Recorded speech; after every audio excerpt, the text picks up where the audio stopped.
आप सभी का बलवंत खसिया इंस्पिरेशनल यूट्यूब चैनल में हार्दिक स्वागत है। आज के इस वीडियो में हम बात करने वाले हैं एक ऐसे इंसान की जिसने बिजनेस कैसे करते हैं ये पूरी इंडिया को ही नहीं लेकिन पूरे दुनिया को दिखा दिया। आज हम बात करने वाले हैं एक ऐसे इंसान की जिनके पास कुछ भी नहीं था लेकिन वर्ल्ड के रिचेस्ट लोगों में आज उनके बेटों का नाम है। जी हाँ, आप सही समझ रहे हैं, मैं बात कर रही हूँ धीरूभाई अंबानी की। ये नाम एक ऐसा नाम है जिनका नाम सुनकर ही हम सब ऑलरेडी एक अलग स्ट्रेंथ हम सब में महसूस करने लगते, एक अलग पावर सा आ जाता है। हम सब आज तक ये सोच रहे हैं कि एक इंसान ने ज़ीरो से वर्ल्ड के रिचेस्ट इंसान बनने तक का सफ़र कैसे तय किया होगा। ऐसी कौन सी बिजनेस स्किल्स उनमें होगी जो वो ये चीज़ को मुमकिन कर पाए। आज तक ये एक मिस्ट्री बन के रह चुकी है, लेकिन ये मिस्ट्री का जवाब धीरूभाई अंबानी ने उनकी लाइफ से खुद दिया हुआ है। तो चलिए जानते हैं कि धीरूभाई अंबानी ने ये इम्पॉसिबल काम को पॉसिबल कैसे किया।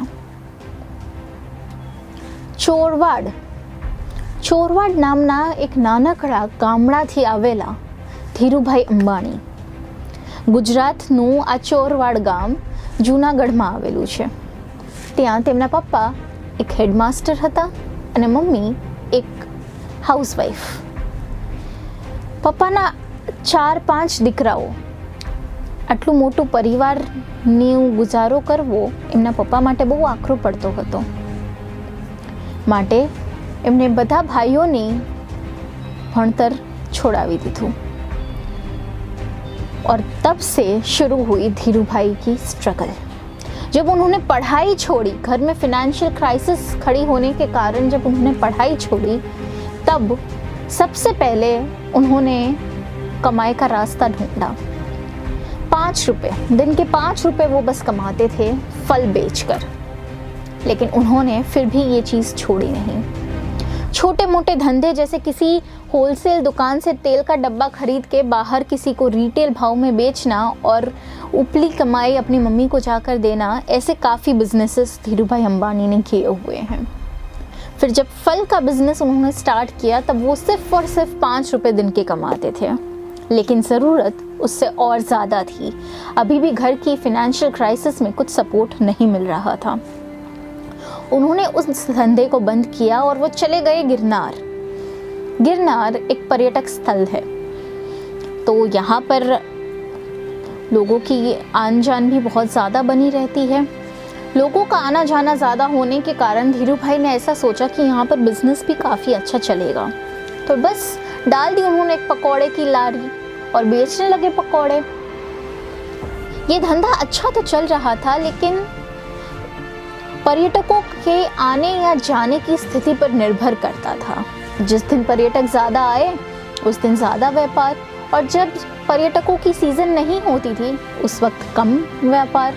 तो अभी भी एक स्टेबल इनकम जो थी वो उन्हें नहीं मिल रही थी। इसी वक्त एक इंसान ने उन्हें आकर पूछा कि दिखते तो तुम अच्छे खासे घर के हो, फिर ये ऐसा छोटा काम क्यों कर रहे हो, क्यों ये पकौड़े बेच रहे हो। धीरूभाई अंबानी ने एक काफ़ी सुंदर उत्तर दिया इस बात का। उन्होंने कहा कि कोई भी काम छोटा या बड़ा नहीं होता।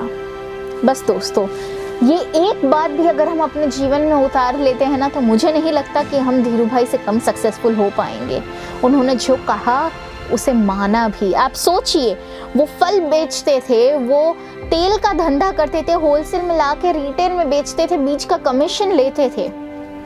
तो एंटरप्रेन्योरशिप की स्किल्स तो उनमें पहले से ही थी, लेकिन ये सोच कि कोई भी धंधा छोटा या बड़ा नहीं होता, अगर उन्होंने वो सोच ना रखी होती तो क्या धीरूभाई आज धीरूभाई बन पाते? क्या धीरूभाई बन पाते? नहीं। आज क्या हम उनकी बात कर पाते? नहीं। हमें आज शर्म आती है कि हमें कोई भी छोटा काम अगर हमें दे देते हैं तो हम करने से इनकार कर देते हैं, हमारे स्टेटस में लग जाता है। क्या धीरूभाई ने उस वक्त ऐसा सोचा कि मैं इतना छोटा हूँ, मुझे पालने की जिम्मेदारी मेरे पापा की है, मैं क्यों काम करूँ?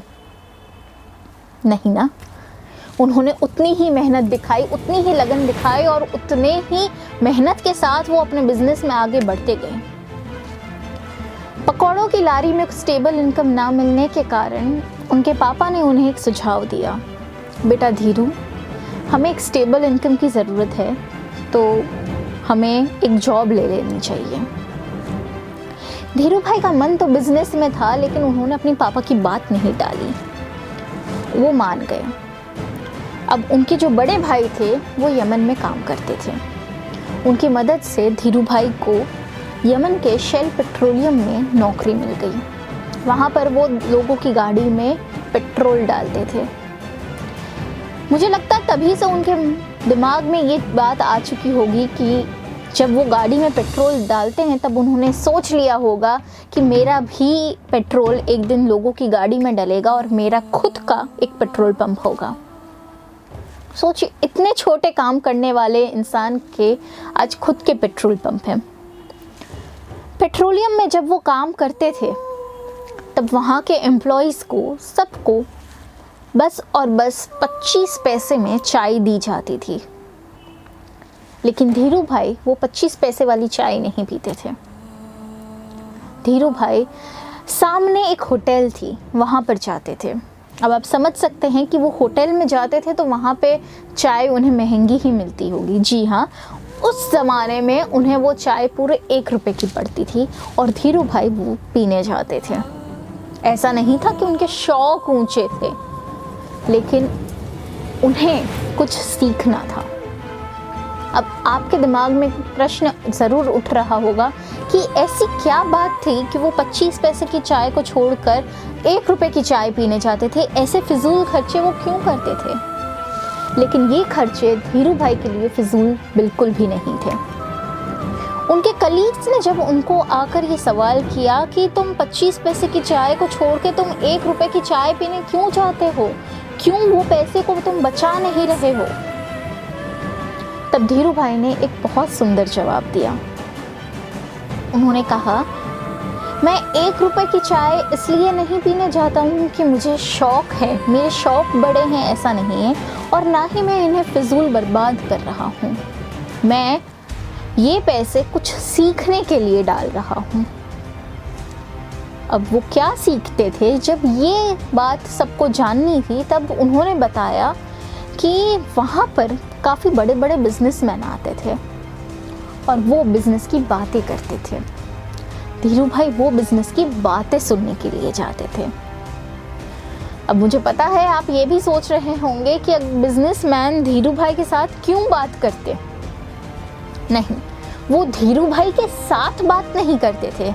वो लोग जो आपस में अंदर अंदर चर्चा करते थे कि बिज़नेस में ये प्रॉब्लम है और उसका सल्यूशन ऐसे निकालना है, वो जो चर्चा थी वो सुनने के लिए धीरू भाई वहाँ पर जाते हैं। यानी कि वो बातें सुन कर अपनी बिज़नेस स्किल्स को बढ़ा रहे थे। तो ये बिज़नेस सीखने के लिए धीरू भाई रोज़ का 1 रुपया वेस्ट करते थे। जो उन्हें वेस्ट नहीं लगता था वो उन्हें इन्वेस्टमेंट समझते थे, बिज़नेस समझने के लिए। और ऐसे ही उन्होंने पूरा बिजनेस माइंडसेट जो है वो समझा, अलग अलग मार्केट को समझा, अलग अलग प्रोफेशन को समझा, लोगों की मेंटालिटी को समझा और तब से उनमें वापस से बिजनेस करने की धगस जाग उठी। फिर उन्हें एक और आइडिया आया। यमन में तब सिल्वर कॉइन्स होते थे, उनकी जो करेंसी थी वो सिल्वर से बनी हुई थी। तो धीरू भाई ने सोचा कि करेंसी का जो रेट है उससे ज़्यादा तो क्या सिल्वर का रेट नहीं है। उन्हें ये बात सही लगी तो उन्होंने लंदन की एक कंपनी के साथ बात की। फिर वो आसपास के लोगों के साथ मिलकर जितने कॉइन्स हो सकते थे वो सारे इकट्ठा करते थे और लंदन की उस कंपनी को दे देते थे। लंदन की वो कंपनी जो थी वो उस सिल्वर को मेल्ट करके धीरू भाई को देती थी और धीरू भाई ऐसे कर करके लखपति बन गया। जब तक यमन की सरकार को इस पूरे मामले के बारे में पता चला तब तक वो धीरू भाई का कुछ नहीं उखाड़ पाती। और उस वक्त वहाँ पर फ्रीडम मूवमेंट स्टार्ट हो गई, जिसके कारण धीरू भाई को वापस काफ़ी भारतीयों के साथ भारत लौटना पड़ा। लेकिन उन्होंने अपने सपनों की तरफ उड़ान भरना नहीं छोड़ा। वो हमारी तरह पैनिक में नहीं आ गए कि अब जॉब चली गई तो अब मैं क्या करूं, अब दूसरी नई जगह पर जाके दूसरी जॉब में सेटल होना कितना डिफ़िकल्ट हो सकता है। वो ऐसे सोच विचार से नहीं अटके रहे। अब उन्हें पता था कि मुझे अब जॉब नहीं करनी है, मुझे अब बिज़नेस करना है। उसका जो बिज़नेस माइंडसेट था, उनका जो बिज़नेस का खून था, वो उनकी रगों में दौड़ रहा था। तो वो एक रिस्क लेने के लिए अब तैयार हो चुके थे।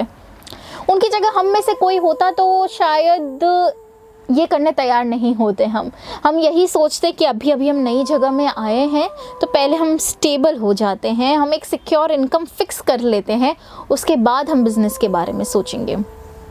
लेकिन धीरू भाई ने ये चीज़ नहीं सोची। यमन से उन्होंने सिल्वर कॉइन्स वाले बिज़नेस से थोड़े बहुत पैसे कमा लिए थे, तो वो बिज़नेस स्टार्ट करने के लिए रेडी थे। वो वापस एक रिस्क लेने के लिए रेडी थे। लेकिन बिज़नेस करे तो करे किसका? उन्होंने यहाँ आकर यहाँ की मार्केट को समझा। उन्होंने देखा कि इंडिया में पॉलिस्टर की डिमांड बहुत ज़्यादा है और फॉरेन कंट्रीज़ में पॉलिस्टर्स सप्लाई ज़्यादा हो सकता है, और फॉरेन कंट्रीज़ में इंडियन स्पाइसेस की डिमांड ज़्यादा है, जो हम इंडिया में सप्लाई हम इंडिया की ज़्यादा है। तो उन्होंने ऐसी ही एक मेथड बनाई जिससे वो इंडिया से स्पाइसेस को वहाँ पर एक्सपोर्ट करे और वहाँ से पॉलिस्टर ले आए और यहाँ पर बेचे। तो ये आइडिया तो उनको बैठ गया था, आइडिया से उन्हें प्रॉफिट मिलता, ये बात को लेके भी वो गारंटीड थे। लेकिन ये बिज़नेस चलाने के लिए उन्हें पैसों की ज़रूरत थी। अब ये पैसे कहाँ से आते? इन्वेस्ट करने तो कोई तैयार नहीं होता है एक नए बिज़नेस में आसानी से, और उस वक्त बैंक्स भी नहीं थे कि लोन्स ईजीली मिल जाए। उस वक्त उन्होंने अपने मामा से बात की। उनके मामा का नाम था चंपकलाल दामानी, जो अच्छे खासे रिच इंसान थे, और उनके साथ उन्होंने पार्टनरशिप की। ऐसे खड़ा हुआ रिलायंस कमर्शियल कॉरपोरेशन, जिसके अंदर आज हम पेट्रोकेमिकल, स्पाइसेस, हम सब कुछ देख पा रहे हैं।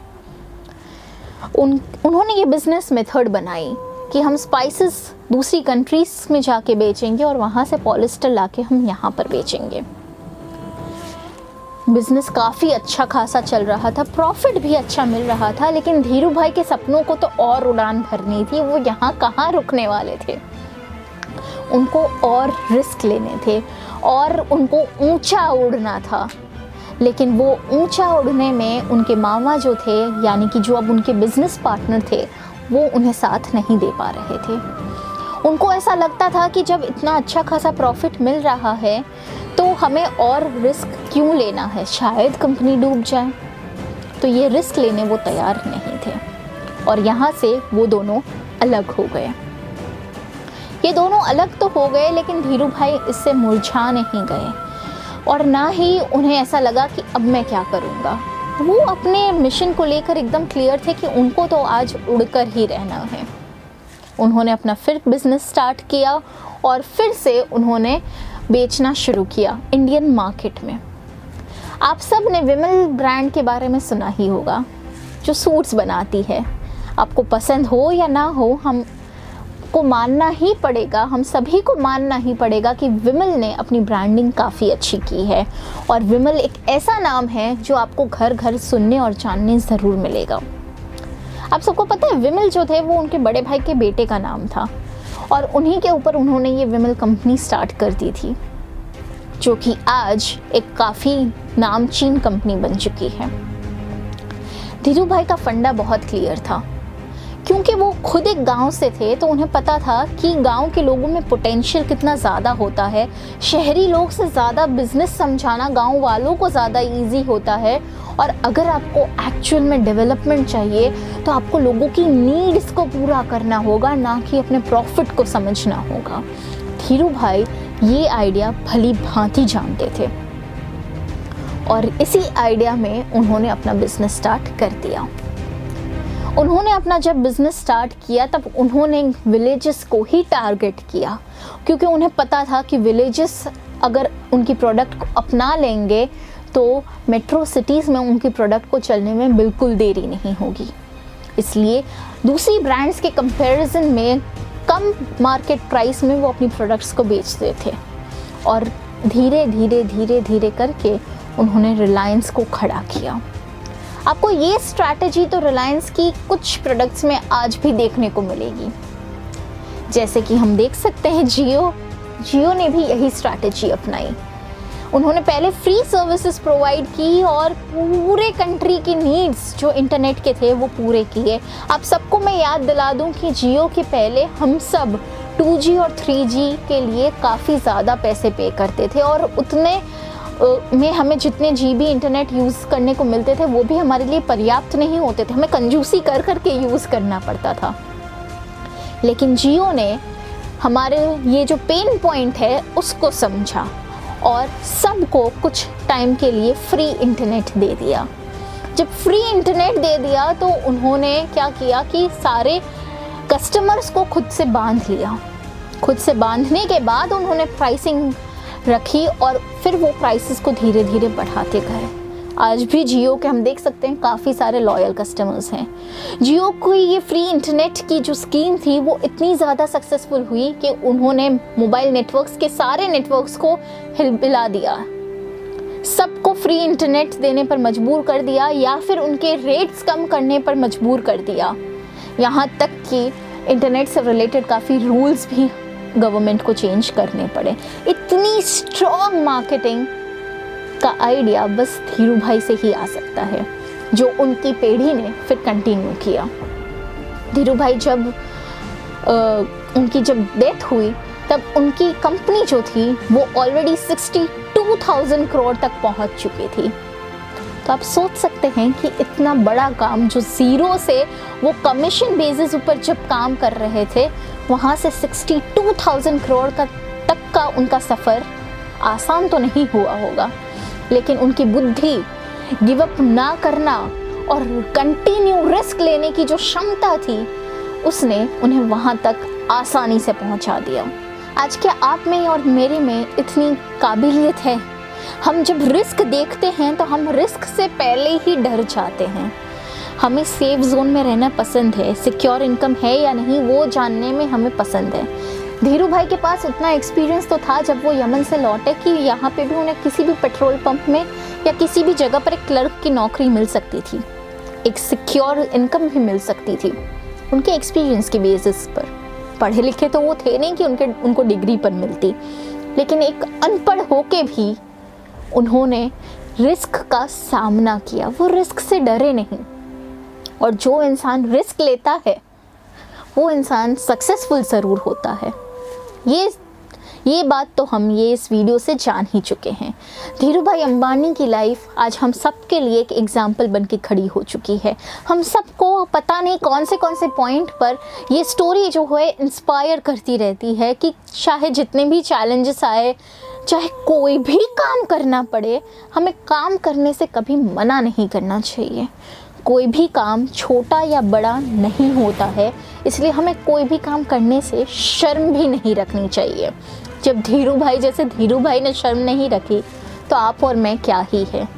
लेकिन रिस्क लेना वो भी एक जुनून होता है और उस जुनून को सामना करने के लिए हम में क्षमता होनी चाहिए। अगर आपको ये वीडियो पसंद आया हो तो इसे लाइक करना ना भूलें। आप हमें इसके बारे में कोई भी फीडबैक हमारे कमेंट सेक्शन में दे सकते हैं और इस वीडियो को आप शेयर भी कर सकते हैं। अगर आपको ऐसे ही और वीडियोस के बारे में जानना है तो आप हमारी चैनल को सब्सक्राइब करना ना भूलें।